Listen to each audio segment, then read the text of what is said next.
Hi friends, welcome to life style vlogs with Bhaskar. ఈరోజు మరలా మీ ముందుకు వచ్చాను కొత్త వీడియో రెసిపీ తోటి. ప్రాన్స్ గోంగూర ప్రాన్స్ కర్రీ. ఫస్ట్ మనం ప్రాన్స్ని మొత్తం క్లీన్ చేసుకోవాలి. వేస్ట్ తీసేసేయాలి. వేస్టేజ్ బ్యాక్ సైడ్ ఉంటుంది, దాన్ని చిన్న లైఫ్ తోటి కట్ చేసేసి బ్లాక్ కలర్ తీగలాగా వస్తుంది, అది వేస్ట్ అనమాట. అది చిన్నగా నిదానంగా తీసేసి ఒక పేపర్ పెట్టుకుంటే నీట్గా ఉంటుంది. ఎక్కడ పడితే అక్కడ పూయకుండా పేపర్ మీద అతికిచ్చేసేస్తే సరిపోతుంది.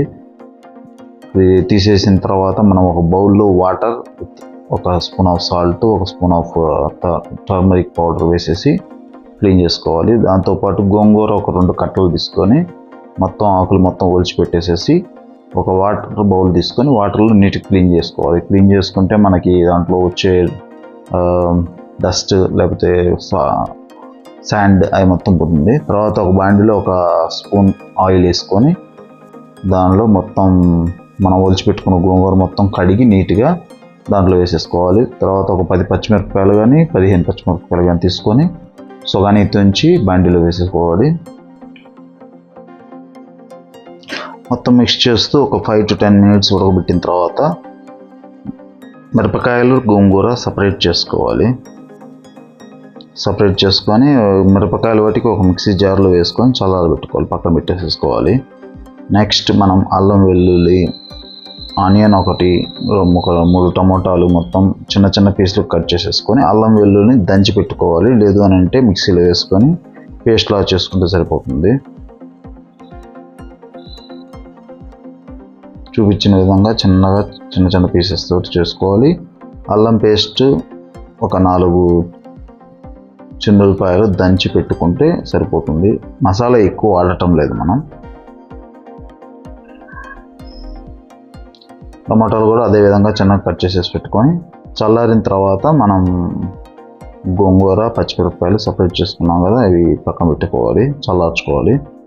ఆనియన్స్ కట్ చేసిన ఆనియన్స్ ఒక 3 టేబుల్ స్పూన్స్ ఆయిల్ వేసుకొని ఆనియన్స్ వెంటనే మగాలి అని అంటే వాటికి లైట్ ఒక పించ్ ఆఫ్ సాల్ట్ వేసుకుంటే సరిపోతుంది. తర్వాత మనం దంచి పెట్టుకున్న అల్లం పేస్ట్ దాంట్లో వేసేసుకొని కలిపేసేసుకోవాలి పచ్చివాసన పోయేదాకా. తర్వాత టమాటాస్ యాడ్ చేసేసుకొని కొద్దిగా ఒక 2-3 minutes వరకు ఉడికిన తర్వాత స్మాష్ చేసుకోవాలి నీట్గా.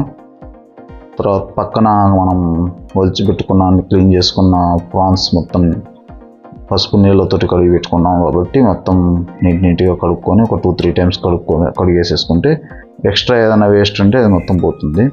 3 times 4 times కడుక్కోవచ్చు, ఇబ్బంది లేదు.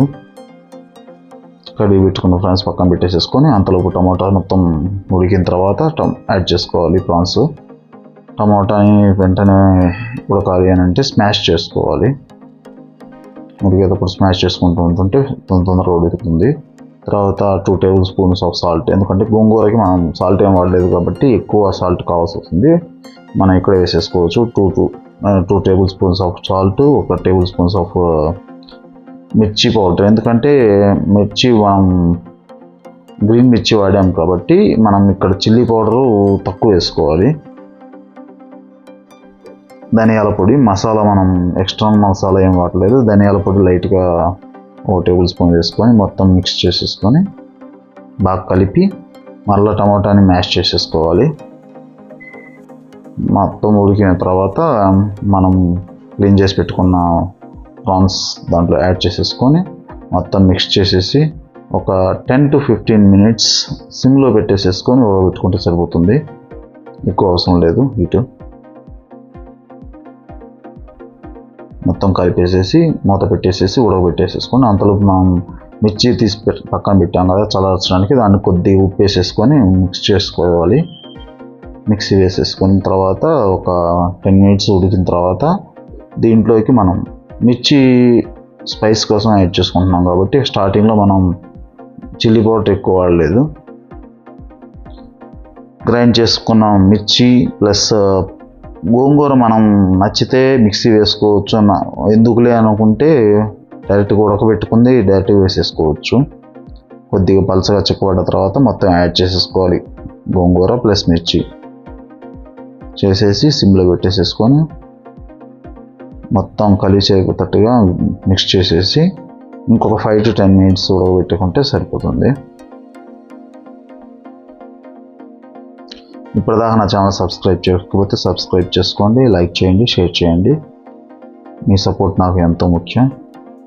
మనం ఛానల్ గ్రోత్ చేసుకుంటున్నాం చిన్నగా. ఇలాగే మీ సపోర్ట్ ఇప్పుడు ఉండాలి నాకు. మొత్తం మిక్స్ చేసేసుకొని 2 minutes ఉంచిన తర్వాత ఆయిల్ పైకి తేలుతుంది. ఆయిల్ పైకి తేలిన తర్వాత ముక్క ఉడికిందో లేదో చెక్ చేసేసుకొని స్టవ్ అయిపోసేసి వేడివేడిగా అన్నం వేసుకొని వేసేయచ్చు. చపాతీలోకి కూడా బాగుంటుంది.